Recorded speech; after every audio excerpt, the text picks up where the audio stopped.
बिस्मिल्लाहिर्रहमानिर्रहीम। अस्सलाम वालेकुम। मैं कमर के चोटें आई थी मुझे 20-25 साल पहले, छत से गिरा था और मैंने कोई ना परहेज़ नहीं किया, चेक नहीं करवाया। जब मेरी एज 40 बरस की हुई उसके बाद मुझे इशू होना शुरू हो गया।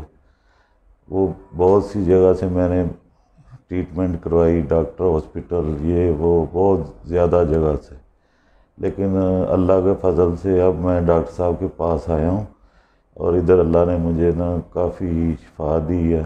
बहुत अच्छा ट्रीटमेंट हुआ है और बग़ैर किसी मेडिसन, बग़ैर किसी और इंजेक्शन के अलावा हुआ है।